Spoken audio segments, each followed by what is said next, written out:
Hi hello నమస్తే viewers, మా channel ఇంకెవరైనా సబ్స్క్రైబ్ చేసుకోకుండా ఉన్నట్టయితే సబ్స్క్రైబ్ చేసుకొని బెల్ ఐకాన్ ట్యాప్ చేయండి.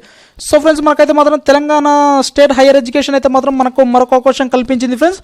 సో ఎవరైతే TSrjcet అయితే అప్లై చేసుకోలేదో సో వారికైతే మాత్రం మరొక అవకాశం అయితే కల్పించింది. ఆగస్టు 31 దాకానైతే మనకి వీళ్ళు అవకాశం కల్పించినట్లయితే మనకి ఒక క్లియర్ ఇన్ఫర్మేషన్ అయితే ఇవ్వడం జరిగింది. సో అదేవిధంగా మనకి లేట్ ఫీజు వచ్చేసి 10,000 లేట్ ఫీజు తోటి అయితే మనకి అప్లై చేసుకునే ఛాన్స్ అయితే కల్పించారు.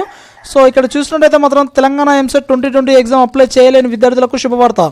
రాష్ట్రంలో Eamcet అప్లై చేయడానికి మరో అవకాశం కల్పించింది Telangana state council of higher education. Telangana Eamcet దరఖాస్తు గడువు ఇప్పటికి ముగిసిన సంగతి తెలిసిందే. అయితే కరోనా వైరస్ సంక్షోభ కారణంగా విద్యార్థులు ఎవరైనా ఇప్పటికీ పరీక్ష దరఖాస్తు చేయలేకపోతే వారికి మరో అవకాశం కల్పించినట్లు ప్రకటించింది. ₹10,000 లేట్ ఫీజుతో ఆగస్టు 31 వరకు వెబ్సైట్లో దరఖాస్తు చేసుకోవాల్సిందని తెలిపింది. జూలైలో Eamcet పరీక్ష జరగవలసి ఉంది. కానీ కరోనా వైరస్ మహమ్మారి కారణంగా రాష్ట్రంలో ప్రవేశ పరీక్ష వాయిదా పడ్డాయి. దీంతో TSrjcet ఎప్పుడు నిర్వహిస్తారన్న దానిపై ఇంకా సస్పెన్షన్ కొనసాగుతుంది. గత వారంలో విద్యాశాఖ అధికారుల సమావేశం నిర్వహించిన మంత్రి సబితా ఇంద్రారెడ్డి Eamcetతో పాటు ఇతర ప్రవేశ పరీక్షలు సమీక్షించారు. తెలంగాణ Eamcet సెప్టెంబర్ 9 నుంచి నిర్వహించాలని భావిస్తున్నట్టు తెలిపారు. తుది షెడ్యూల్ విడుదల కావాల్సి ఉంది. సో మనకి లాస్ట్ అయితే మాత్రం మనకి తుది నిర్ణయం అయితే ఇంకెప్పుడు తీసుకుంటారు అనేది అయితే మాత్రం ఇంకా సస్పెన్స్లో ఉంది ఫ్రెండ్స్.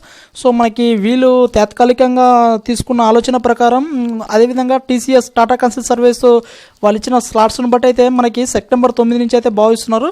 సో ఈ డేట్స్ కొనసాగుతాయా లేక మళ్ళీ మారుతాయా అనేది అయితే మాత్రం ఇంకా సస్పెన్స్లో ఉన్నట్టయితే తెలుస్తుంది.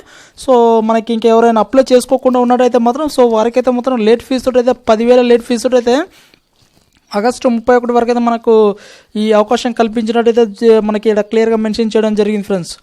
సో ఇది ఫ్రెండ్స్ మనకు వచ్చిన సమాచారం.